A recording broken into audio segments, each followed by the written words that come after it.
Okay, well, let's go ahead and get rolling. So make sure you get your problem set in if you haven't done that. Those are due today. And then quiz 13 will be due tonight. So if we don't, we will definitely have covered the material by the end of today, okay? So we're really close to it anyway. So make sure you get quiz 13 done. And then, of course, our final exam is going to be in this room. Just again, a reminder, starting at 4:10 on the 14th, so Tuesday. Okay, so you will. There will be the review sessions this week, this weekend. So this Friday and then also Sunday. Go ahead and give your assigned sheets if you've been attending those. Go ahead and give those to your TA, and then we'll tabulate your extra credit scores from there. Okay. All right. The final exam, by the way, again, just to remind you, is not cumulative. Okay, so it's going to be over lectures 10, 11, and 12.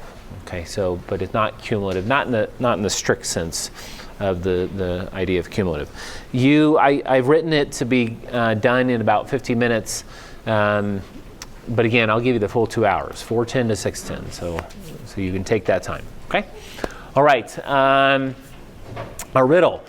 Our last riddle. So there was a greenhouse inside the greenhouse. There was a white house inside the white house. There was a red house inside the red house. There were lots of babies.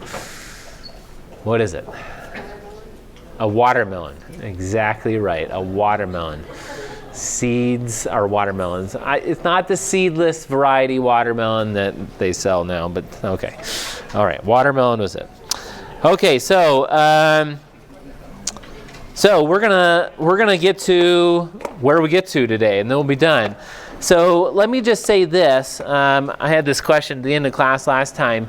Just to be clear, anything that I have skipped in class will not be on the exam. I'll not hold you accountable for that. Okay, so if we didn't either cover it or I put a big red X through it or something like that, you can skip that material.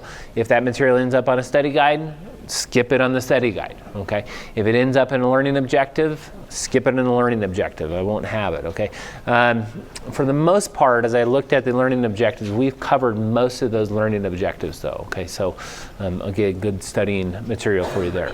Now, we left off essentially right here. We spent almost all of our time on Wednesday looking at what's going on in that periportal cell. So we isolated the 5 sources of the ammonium cation in that periportal cell. We looked at the 3 different fates of glutamate in that periportal cell. And essentially what we did in that discussion is that we isolated all of the nitrogens coming from amino acid metabolism, whether that be bacterial in the small intestine, whether it be the small intestine themselves, the cells themselves, or whether it was the actual liver cell, the periportal cell. We looked at how the nitrogen and the catabolism of all those amino acids are going to end up in 2 places, the ammonium cation and the aspartate amino acid. Those will then, as we looked at, are going to feed into this urea cycle and exit that urea cycle as urea, okay? And then that urea will be safely excreted through the urine, ensuring that the amount of ammonium that will be in the bloodstream is not at toxic levels after it comes out of the liver. Okay. Now, I mentioned this very briefly at the very end of class, and I said I'd review this. We talked a little bit about what goes on in the perivenous cells. The perivenous cell comes equipped also with the urea cycle. It just doesn't have nearly the capacity that the periportal cell does. Okay, so the amount of enzymes from the urea cycle that are in the periportal cell are significantly higher than what you find in the perivenous cell. However, the perivenous cell comes equipped with an enzyme that's not in the periportal cell, and that's that glutamine synthetase that I mentioned at the very end of class. Glutamine synthetase will catalyze essentially the production of glutamine from glutamate using the ammonium cation as the source to aminate the side chain of glutamate. Okay, so that's glutamine synthetase, again, not in the periportal cell, but that enzyme is found in the perivenous cell, interestingly, and then it's found in other tissues of the body. It's important that it's not really found in the periportal cell, because then you'd be kind of spinning your wheels, because a lot of the metabolism in the periportal cell is to break down glutamine into glutamate and then break that glutamate down even further. So to have glutamine synthetase in there would be essentially reversing some of the things that are going on there. Okay, so that's why it's not really found there. Now, that glutamine will then be excreted into the bloodstream from the perivenous cell. Of course, it is absorbing any ammonium cation that didn't get taken into by the periportal cell. And so then the blood leaving the liver is going to be enriched in stuff. It'll have some glutamine certainly in it, and it will have the amino acids, the branched chain amino acids in particular, although there'll be other amino acids that will make it through as well. But it will be depleted in the ammonium cation, okay? Significant depletion of that. Now, what we want to go ahead and do today is move past tissues, or past the liver and the small intestine tissues, into the rest of the body. What is the rest of the body going to do with amino acids? And we'll think about this from a catabolism standpoint. And what I want to go ahead and look at in this is when you start to consider how these other tissues are going to be using amino acids, they also have to effectively and appropriately deal with the nitrogen found on all of those amino acids. So what's going to happen to that nitrogen as these other tissues, like muscle cells or adipose tissue or the other nervous system, I mean, all of these tissues that metabolize amino acids, what are they going to do with that nitrogen? Okay, and so we'll start here to give you some kind of indication of what might happen. But when we look into the blood, and I've mentioned this already, I'm going to go ahead and mention it today. The blood has a significant amount of glutamine and alanine in it. Okay, it has a significant amount of amino acids in it, period. So if you're to look at amino acids total, okay, the concentration of the amino acids in the bloodstream is about 2 millimolar. Okay, not nearly as tightly regulated as glucose. Right? Glucose is 4 to 8 millimolar. Yeah, question. Is your microphone on? Yeah, it is. Oh yeah, I'll speak. This one doesn't amplify, so I'll just speak up. Yep. Okay. So, but anyway, so 2 millimolar concentration of amino acids in the bloodstream. Now, as we then move on and start to look at, amino acids, there's 20 of them in the human body that could possibly be in their bloodstream. It turns out that in the bloodstream, right, the concentration of glutamine is 0.8 to 0.7 to 0.8 millimolar. Okay, and the concentration of alanine is 0.4 millimolar, somewhere around there. Okay. Now compare that to the rest of the amino acids. This is less than 0.2 millimolar. Okay, so when we start to pick apart that total concentration, 2 millimolar of amino acids, turns out that the majority of it is going to be glutamine and alanine. Okay, greater than 50% of the amino acids that are found in our bloodstream are glutamine and alanine. And then there are, of course, others there, but they're in certainly much smaller quantity. The question that we're going to try and address today is, why are those in such high concentration relative to everything else? Okay, what is it about those that's unique for our systems? Okay? Now, to start that off, let's go to this slide. Let's not worry about this quite yet, glucogenic versus ketogenic. But once again, and I've already looked at this slide, I think we looked at it on Wednesday. I'll go ahead and look at it again today. But you can start to look at these boxes and you see all of the amino acids represented there. And what you're seeing is essentially just a very short version of how those amino acids can be broken down and how they will feed then into the major pathways that we've already talked about, central pathways, in particular the citric acid cycle. Okay, and something to highlight, in all these cases, right, I'll just put an in on all these, right? Amino acids have that nitrogen in them when we're starting off. Some of these amino acids will have multiple nitrogens in them. Some of them will have at least one. All of them have the alpha amino group. Okay. Those nitrogens, though, when you start to look at where they're going to be broken down into, alpha-ketoglutarate, succinyl-CoA, fumarate, oxaloacetate, pyruvate, acetoacetyl-CoA, and acetyl-CoA, none of those have nitrogen in them, which means that the nitrogens come off somewhere. Not dissimilar from what happened in the liver, right? The liver had to break them off, and it's going to happen in these tissues as well. Now here's the main aspect of this, okay? There is not a urea cycle in any of these other tissues. Okay, so no urea cycle to deal with that nitrogen. Unlike the periportal cells and even the perivenous cells of the liver, they had the urea cycle. They would simply take that nitrogen and put it into urea. Urea would be a safe way to carry that in the bloodstream, those nitrogen in the bloodstream, and then of course excrete that through the urine. And so then the question is, well, what happens to all of that nitrogen? Where is it going to be concentrated as these cells are oxidizing amino acids for their own energy needs or whatever else they need to oxidize an amino acid for? Okay? Questions on that? Anything where we're going? If you understand those two things, you'll understand. I mean, the rest of it is kind of easy to put into context. Okay, now let me give you some examples here. Okay, again, I had a slide similar to this.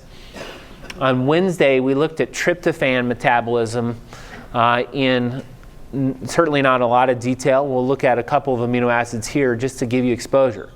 Let me tell you this slide and the slide like it with tryptophan, there's not going to be a single question on the exam from these slides. Okay, I'm not expecting you to take these pathways and say, okay, we must memorize these pathways.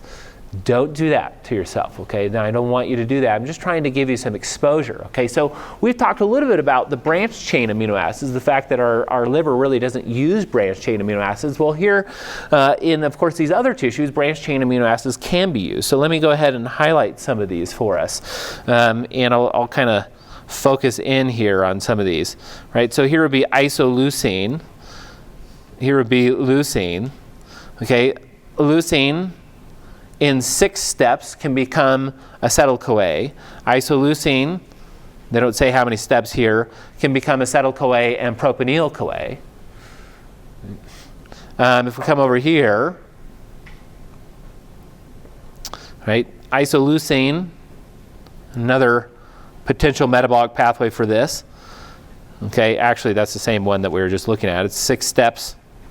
Okay, that it becomes propanil-CoA and acetyl-CoA. Valine, it takes 7 steps, but in 7 steps it can become propanil-CoA. Okay, and I mean we could go on and talk about these things, and then propanil-CoA is going to be metabolized eventually to succinyl-CoA.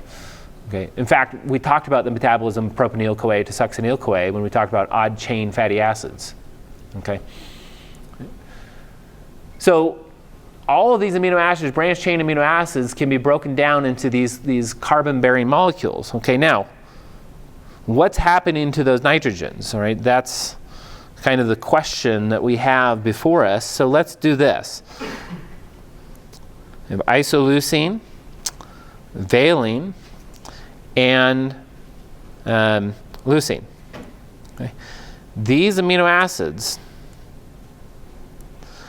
each one of them is going to undergo at some point, those steps that I just briefly mentioned, at some point in time will undergo a transamination step.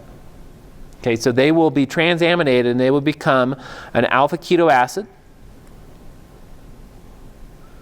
An aminotransferase enzyme will need to be used to do this. And that is going to use alpha ketoglutarate and is going to make Glutamate. GLU. Okay? So the nitrogens on those 3 amino acids, and we could give other examples, I don't want to do that, but other amino acids are going to be concentrated once again on glutamate. Now in some cases, okay, I better not pick it up. In some cases, let's come up here, I'll give you one more example. Threonine, it can be broken down into this alpha-ketobutyrate, and it'll be just straightforward deaminated. Instead of a transamination reaction, there will be a deamination reaction. Okay? And it just depends on what you're looking at and what amino acid you're talking about, but there'll be some enzyme that will do that. Okay? So some of the other amino acids will do this in these other tissues. They will be broken down into alpha keto acids as well. But they'll be simply deaminated. Okay, so the ammonium cation will be produced in tissues outside of the liver. Okay? Now, of course, these alpha keto acids will then go feed into, more than likely, the citric acid cycle. Okay?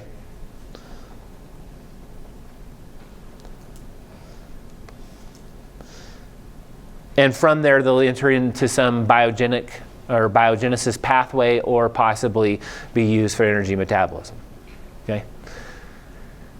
Now, again, there's no urea cycle in these tissues. And the ammonium cation is not safe to excrete that into the blood. Okay? Especially from all these different tissues that would start to accumulate in the bloodstream, and that would be harmful to the organism. So the question is, well, what's going to happen to these ammonium cations and even the glutamate? So here's what will happen. Okay, turns out that glutamates,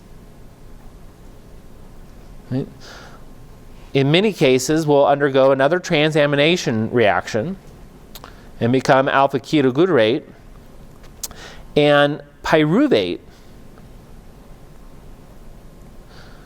will be used to make alanine. Alanine will then be released into the bloodstream. Okay? Glutamate can also undergo an amination reaction in which it accepts the ammonium cation, and it will become glutamine.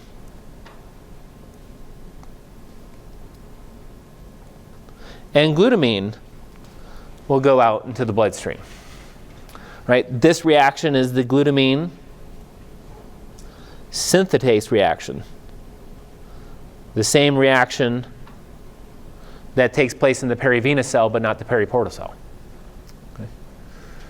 Now, if you remember the way I started off this discussion, talking about the blood and the fact that there's 2 millimolar concentration of amino acids in the blood, but about greater than 50% of that is glutamine and alanine. And the question being why? And the reason is because of these reactions here. Right? These cells will concentrate nitrogen on 2 amino acids, either alanine or glutamine, and then excrete those, and those will be the carriers of ammonium, okay, or the nitrogen. And those are safe carriers in our bloodstream of the nitrogen. So that's the answer to this why question. It's simply that these tissues will concentrate those nitrogens in those 2 amino acids and then excrete them. Okay? Now, that then, alanine and glutamine, come here and to kind of finish this out, of course the bloodstream is going to dump its arterial blood back into the liver at the periportal cell. And the periportal cell is then going to take these amino acids, alanine from the muscle, glutamine from extrahepatic tissues. Okay? Alanine can come from other tissues besides the muscle, although the muscle produces a lot of alanine. Okay? And then glutamine will undergo the glutaminase reaction. It'll break off the nitrogen to the ammonium cation. Okay? That glutamate can undergo dehydrogenation, making more of the ammonium cation. It will become alpha-ketoglutarate. Or it can be, the glutamate can be transaminated, making aspartate. Okay? The alanine will do something very similar. It can undergo transamination to reaction to, it says alpha-keto acid, but pyruvate, and that makes glutamate, and then glutamate will feed into this. Okay, and then the nitrogens are now once again concentrated in the ammonium cation and aspartate. And then those are going to feed into the citric acid cycle and be released as urea. Right. So when you start to think about how nitrogen is dealt with from an amino acid catabolism standpoint, in the liver tissue, it's concentrated in ammonium cation and aspartate and then put into urea. In extrahepatic tissues outside of the liver, it's concentrated in alanine and glutamine that then feed right back into the liver through the bloodstream. Okay? So that we can safely then get rid of nitrogen. Okay.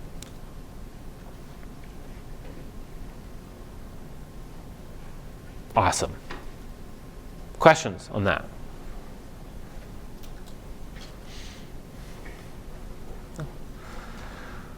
Okay, you can look at those, like the 7 steps to get, valine into propionyl-CoA. You can do that in your own time. That's a lot of fun stuff. Over the summer, maybe, right?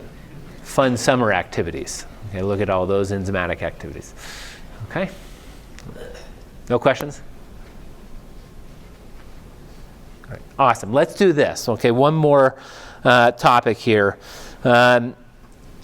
And that would be going into a fasted state. Okay, so amino acids play a really important role in what might be considered a fasted state. So everything that we have talked about up to this point in time is kind of assumed that there's been a fed state. You had a protein-rich meal. Amino acids, right, are entering into the body through the small intestine and are going to be oxidized or used in a variety of ways. Okay, including in the liver, we saw how excess amino acids can become carbohydrates or lipids and then put into VLDLs. What we want to do here in the next couple of slides, I'm not going to spend a lot of time thinking about this, but go ahead and look at what would happen if you were in a fasted state. And I'll kind of round this whole thing out with a prolonged fasted state. By prolonged, I mean greater than 24 hours. Okay, so obviously in a Western society, pretty rare that you would find that unless you have eating disorder. Okay, so that can be observed. But of course, in third world countries, unfortunately, people are starving. So I want to think a little bit about what the body's going to do in terms of amino acid metabolism in these fasted states. Okay, and so here's where we do get to this glucogenic versus ketogenic amino acids. It turns out that 18 of 20 amino acids are what are called glucogenic.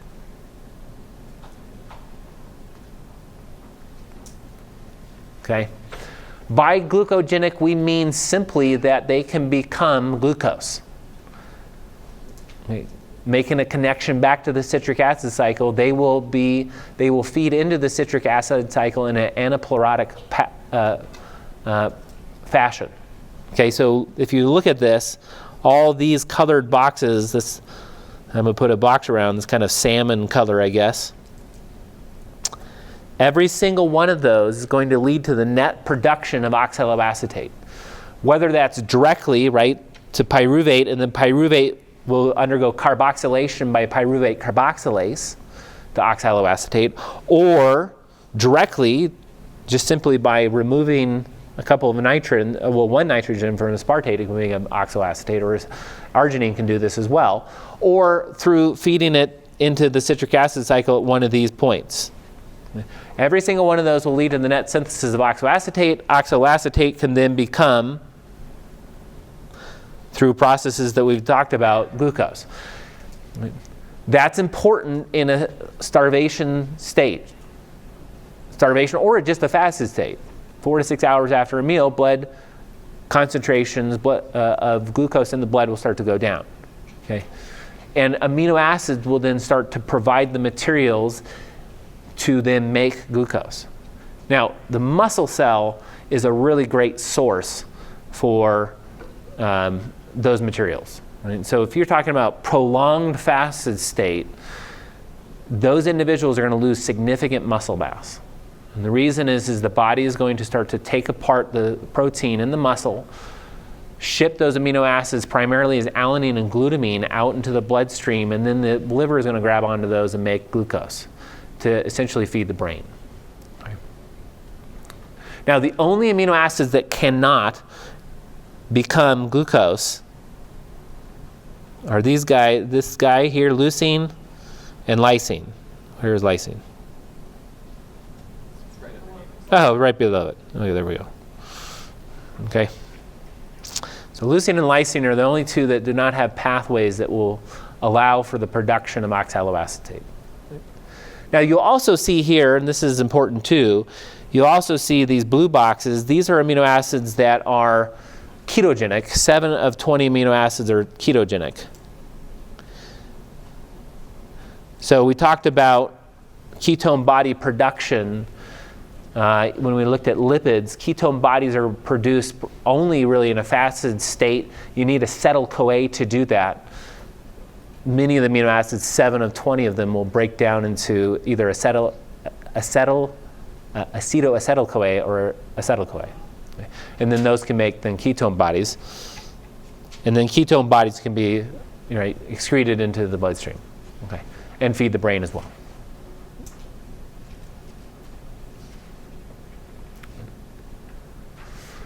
Now, let me go ahead and go a little bit further into this. I'm going to go ahead and skip this slide because it's not needed. And it'll go right to here. Okay, this will give you a little bit greater appreciation of this. It doesn't project very well now that I'm looking at it. I'll try and highlight some things here though. Okay, so we've got here the muscle tissue. Like I said, muscle tissue is going to be really important. Okay, muscle has a lot of protein. The body would view it as a non-essential organ. Some of you say, no, my muscles are very important to me.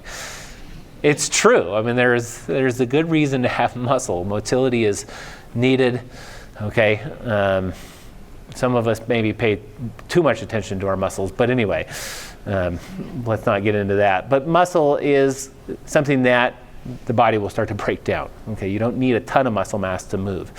All right, so it's going to break these proteins down into amino acids, as I mentioned. Those are going to be leaked out into the bloodstream as alanine and glutamine, as I've already mentioned. Okay, other tissues will produce alanine and glutamine. Alanine, though, okay, can be used, and glutamine can both be used by the liver in gluconeogenic pathways. Okay, these make glucose. Okay. And you can look at other tissues. I mean, the intestine's going to do this as well. So the intestine will actually break down glutamine. Okay, it'll release alanine. It can also be used to make glucose. Okay. Bless you. Okay. And so that's what would happen. This would be in what might be considered an early fasted stage. 4 to 6 hours after a meal, you extend it to 12 hours, 15 hours, whatever. This is going to be what metabolism looks like in that case. Okay, there will be a small amount of amino acids broken down in the protein. Proteins broken down in the muscle. There will be certainly some amino acid metabolism going on in the intestine that will release carbons that can become glucose. Okay, and most of that will occur in the liver. Okay, the kidney will do a small amount of this. Now here's the connection that I want to make. This is kind of the last really thing that I want to go over in the class today. All right, and that's if you go into this prolonged state. How many of you, just as a show of hands, remember when we were talking about gluconeogenesis, I said that in a prolonged fasted state, the kidney becomes more important in gluconeogenesis than the liver? Come on, raise your hand.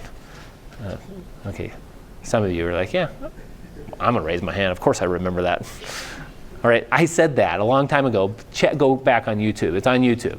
That's why I love YouTube. It's there, okay? I said that a long time ago, that the kidney is actually a very important organ, a gluconeogenic organ, as a fast progresses beyond 24 hours.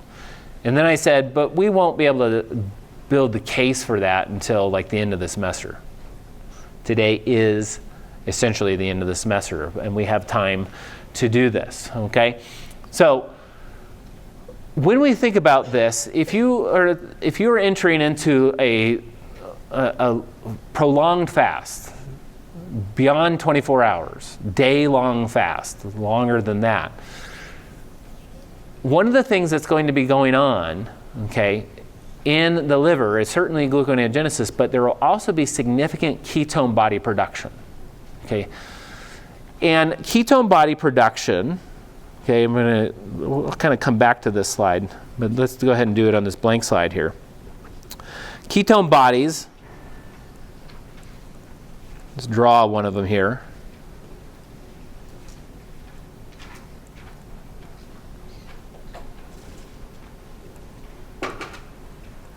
Okay, so this is acetoacetate. That's one of our ketone bodies.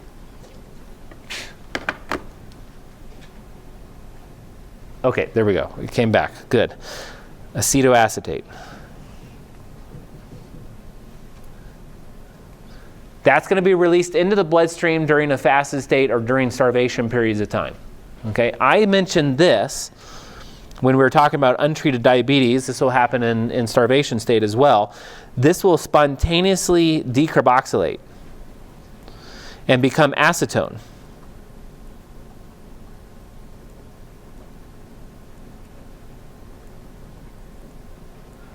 Okay? This CO2,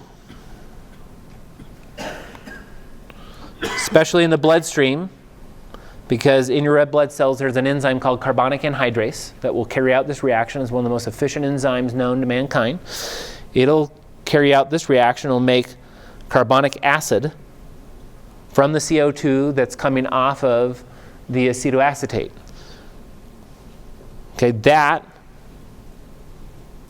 will break down spontaneously to bicarbonate, and that will then mean that you have an increase in proton concentration, which means that pH is going to be dropping. This can lead to ketoacidosis. Untreated diabetics can have ketoacidosis. Now, here is what your kidneys are going to do to address this situation. Okay, and this is why the kidney becomes very important in terms of gluconeogenesis, because it is going to do this. So that's the blood. Okay, in the kidney, these will take glutamine from the blood and make glutamate. Oops. Break off an NH4. Now, the kidney does not have the urea cycle, okay, but it does have it does have glutaminase. So this is the enzyme that you need to do this, a deamination reaction. It will also deaminate glutamate to alpha ketoglutarate. Breaks off another ammonium cation. Okay. That's glutamate dehydrogenase that will do that. That's also found in the kidney cell. These, because of the kidney, can be excreted right into the urine. Okay? So those can be safely dealt with. They don't have to go back into blood circulation. Alpha ketoglutarate then, okay, will become oxaloacetate through the processes of the citric acid cycle.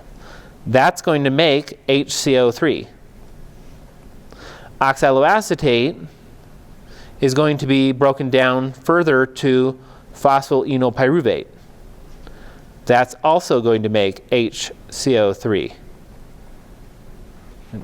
Because we start, alpha ketoglutarate is a 5-carbon molecule, break a carbon off to make oxaloacetate, okay? And then break another carbon off to make phosphoenolpyruvate. And then, of course, this will become glucose.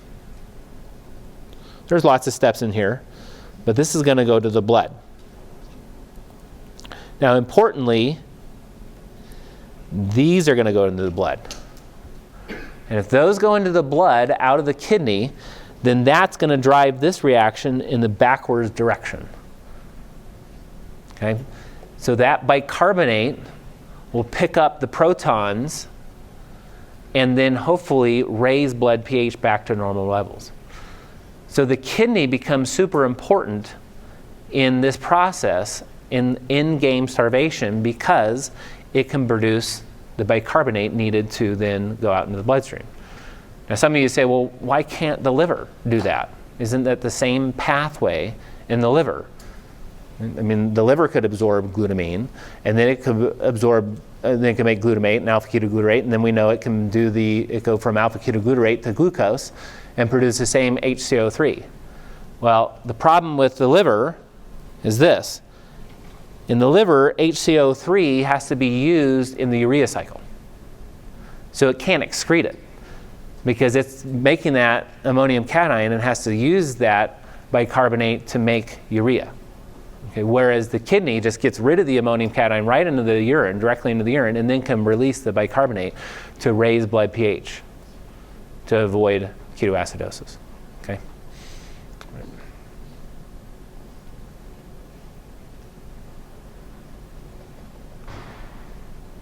Isn't that awesome? I mean, come on, this is awesome. Fun stuff.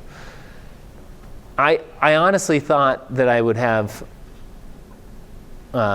more time in this class to cover more stuff. Okay, but we're going to stop right there. I know that's 15 minutes early. Okay, but if I go into the next section, then we'll have to stop halfway through a section and never cover it. So we'll stop right there. Okay, we'll skip essentially amino acid biogenesis. Okay, which is complicated in its very nature. So here's what you need to do. Okay, so I'm going to give you 15 minutes, actually 13 minutes. You need to go fill out the course survey in Canvas for me. Okay, this is your time to do that. So go please do that, and then I will see you on Tuesday for your final. Okay, I've had a great semester. Good luck on all your other finals, and to those of you that are graduating, congratulations. Okay, all right.